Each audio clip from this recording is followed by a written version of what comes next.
Muy buenas tardes. Tengo muchísimo gusto de presentarme ante este distinguido auditorio. Mi nombre es Dr. Harold Aguirre Herrera.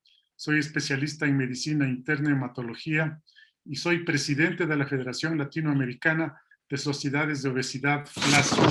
En primer lugar, quiero presentar mi agradecimiento por la invitación que se han dignado a hacerme a la Sociedad Mexicana de Obesidad, liderada por el doctor Ricardo Luna, y a FECOM, que también está liderada por el doctor César de León. Les doy mi cordial bienvenida a todas las personas que nos escuchan y comenzamos. No tengo ningún conflicto de intereses con la industria farmacéutica.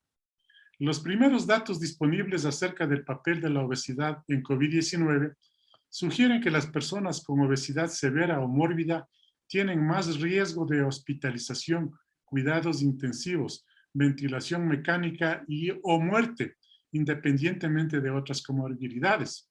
Los datos apuntan también que la obesidad podría ser un factor muy importante en las personas más jóvenes, como estamos viendo en estos momentos. El volumen de publicaciones sobre COVID-19 en PubMed a la fecha de esta presentación supera los 50,000 referencias, por lo que es necesario recurrir a revisiones sistemáticas y metaanálisis para conocer mejor las tendencias con datos agrupados. En este escenario, un reciente metaanálisis de 75 artículos sobre obesidad y COVID demuestran resumidamente lo siguiente. El riesgo de positividad de COVID-19 para las personas con obesidad es un riesgo de mayor al 46% respecto a las personas no obesas. 2. Las personas con obesidad duplican el riesgo de hospitalización, dato muy importante.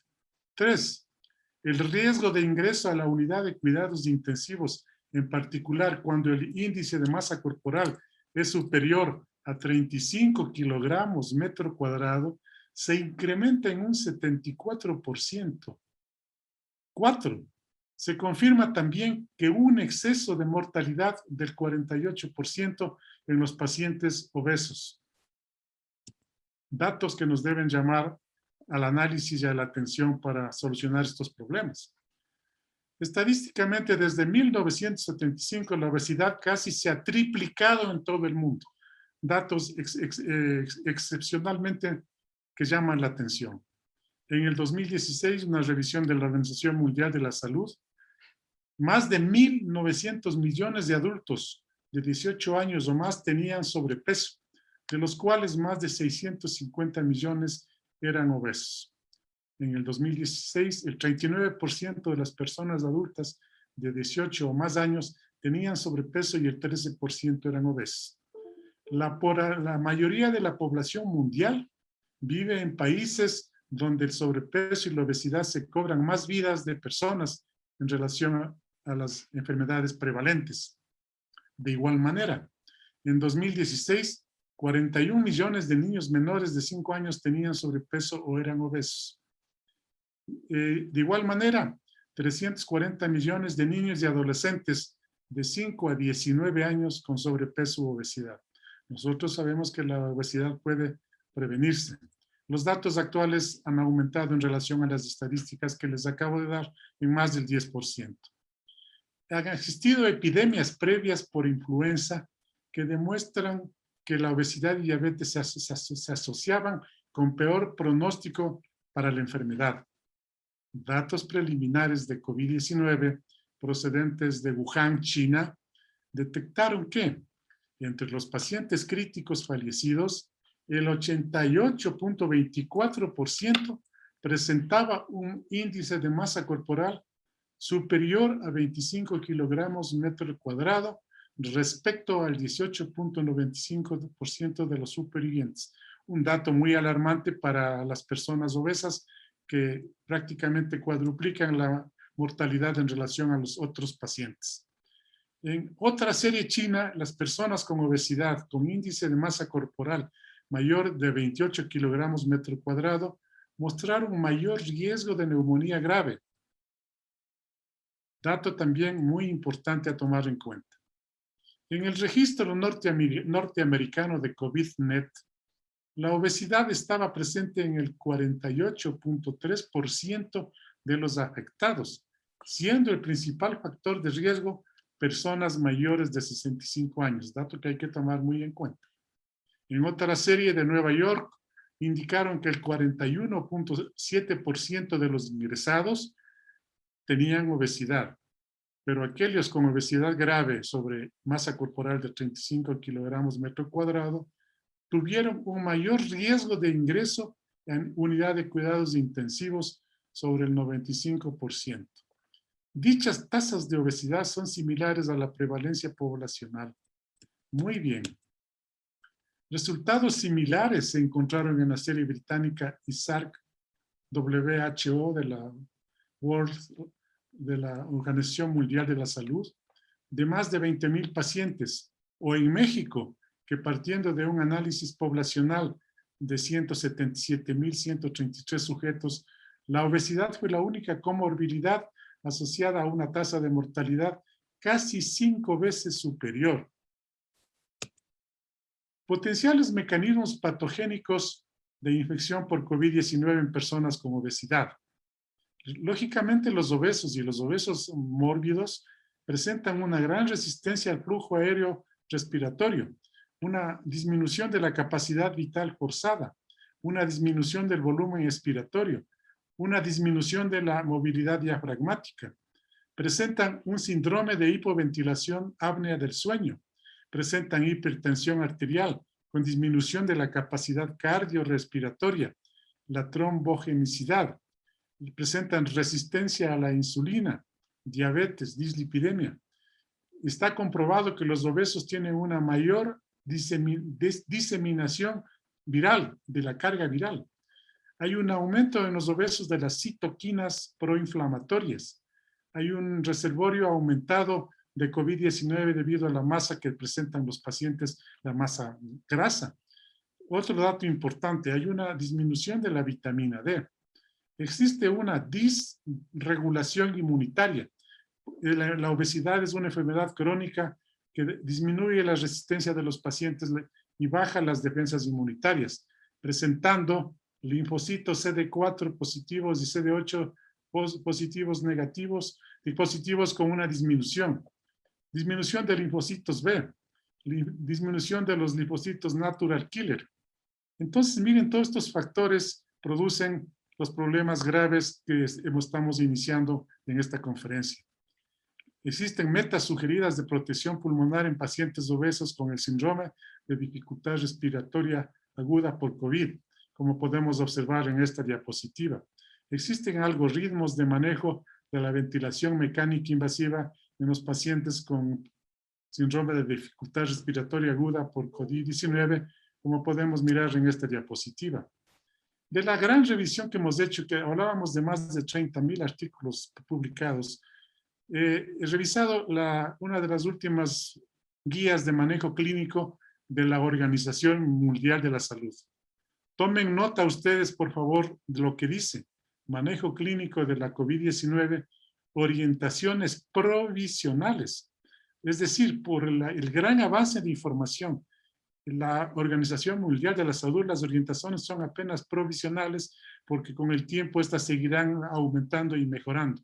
De igual manera, existen más de 300 tratamientos para el coronavirus y con muchísimos elementos nuevos que van aportándose día a día en el tratamiento. Igualmente, conocemos muy bien la evolución que tiene la enfermedad en relación al inicio, a la fase 1, de los inicios de los síntomas, a la fase 2 del curso de infección y a la fase 3 donde comienzan a aparecer la IgG y comienzan a aparecer los anticuerpos en los pacientes. Aquí en esta diapositiva podemos nosotros mirar la evolución y los medicamentos que se han utilizado, algunos bien y otros mal, de acuerdo a cómo se van en los tiempos usando y de acuerdo a las informaciones. Por ejemplo, esta información real de hace un par de meses, de New England Journal of Medicine, se está ya recomendando el uso de la dexametasona en pacientes exclusivamente hospitalizados como podemos observar. Igualmente, simplemente como afán de medir o revisar lo que se ha estado utilizando o se utiliza, el Remdesivir no ha tenido una acción que favorezca a los pacientes más que prolongar, disminuir el tiempo hospitalario en las camas hospitalarias. Igual el Lopinovir, el Ritonavir, simplemente ponemos estos datos como evolución histórica de lo que se está usando. Bien, hay un algoritmo de manejo de la ventilación mecánica invasiva en el paciente con síndrome de dificultad respiratoria aguda por COVID-19. Miren ustedes, desde se está recomendando hasta cambios en la posición para mejorar la respiración y la ventilación. Todo esto les presento simplemente como un hecho histórico, porque todo esto va evolucionando cada día. Igualmente, síndrome de distrés respiratorio agudo por COVID-19, el síndrome de distrés respiratorio agudo por COVID-19 con los datos que aquí estamos mirando. Y simplemente como añadir a la gravedad del problema, podemos mirar una radiografía póstero-anterior simple de tórax que muestra opacidad bilateral correspondiente a una neumonía por COVID-19 como vidrio esmerilado. De igual manera, tomografía axial computarizada de tórax en ventana pulmonar que muestra imagen de vidrio esmerilado deslustrado bilateral con broncograma aéreo y derrame pleural izquierdo correspondiente a una neumonía por COVID-19. Aquí tenemos muchos datos, resúmenes de datos sobre el manejo integral del COVID-19 con el síndrome de dificultad respiratoria aguda, como podemos observar. Igual, otro medicamento, el tocilizumab, que tampoco actualmente se está recomendando y que se intentó utilizarlo. El interferón, se ha estudiado la aplicación de interferón para infección por COVID sin presentar resultados alentadores en vivo, sin reducción de la carga viral ni disminución de mortalidad en comparación con estudios in vitro, por lo que no se recomienda su uso para esta patología. ¿Por qué razón les presento estos datos?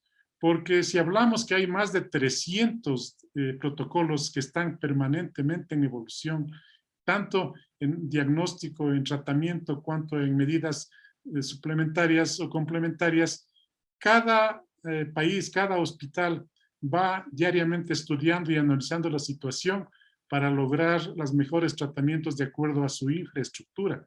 No existe un protocolo universal único y cada protocolo se adaptará a los requerimientos de cada país, al entrenamiento de su personal y a la respuesta de sus pacientes. Consideraciones especiales para pacientes con obesidad y COVID-19. La obesidad severa o grave está presente en alrededor del 10% de los americanos. Las comorbilidades crónicas subyacentes, como por ejemplo, el síndrome de hipoventilación por obesidad o síndrome de Pickwick, hipertensión arterial, síndrome de hipoventilación en obesos, aumentan el riesgo del síndrome de distrés respiratorio agudo en entidades en que la saturación de oxígeno es baja y el dióxido de carbono es alto. En los pacientes obesos, que es nuestro tema, obesidad y COVID, hay dificultad para intubación, para extubación, inserción de catéteres para presión venosa central y otras acciones. Hay un alto riesgo de eventos tromboembólicos, úlceras de decúbito y depresión dérmica. De igual manera, las unidades médicas en general, las unidades de cuidado intensivo, no están diseñadas para acomodar a pacientes con obesidad severa y peor para obesidad mórbida grave, como son las camas hospitalarias, quirófanos, camas en UCI, etc. Hay limitaciones en las capacidades de movilización intrahospitalaria, tomas de muestra, exámenes de diagnóstico, etc. Están las unidades de UCI bien equipadas y diseñadas específicamente para atender a estos pacientes. Esta situación para la atención de los pacientes obesos es un punto ético para solucionarlos y que estos reciban la mejor atención posible. Retos debidos a la colisión de las dos pandemias en Latinoamérica. Durante la pandemia COVID-19, hacemos un resumen y recomendaciones. Debe darse una alimentación balanceada y apropiada para bajar de peso y evitar la obesidad. Debe estar disponible esta alimentación. Facilidades para realizar actividades físicas, fisioterapéuticas y similares deben estar disponibles. Debe darse apoyo y soporte psicológico y psiquiátrico. Las prestaciones de atención estatal, seguridad social y seguros privados deben cubrir los costos de estas enfermedades. Retos debidos a la colisión de las dos pandemias en América Latina después de la pandemia del COVID-19. Acciones que deben cumplir el gobierno, autoridades sanitarias y educativas. Un sistema sanitario de inmunización permanente con cobertura a toda la población, ya que esta es la única solución. Sistema de entrega de alimentos saludables y etiquetado o semáforo nutricional en todos los alimentos. Realizar una gran campaña de educación nutricional de calidad y de manera permanente a toda la población por todos los medios disponibles para disminuir y evitar los grupos etarios de riesgo. Políticas nacionales de prevención y tratamiento de la obesidad y del COVID-19. Retos debidos a la colisión de las dos pandemias en Latinoamérica. En primer lugar, controlando las dos comorbilidades que condicionan un sumatorio de factores de riesgo, como son la obesidad y el COVID-19, para evitar la vulnerabilidad a contraer infección y peor la evolución de esta enfermedad.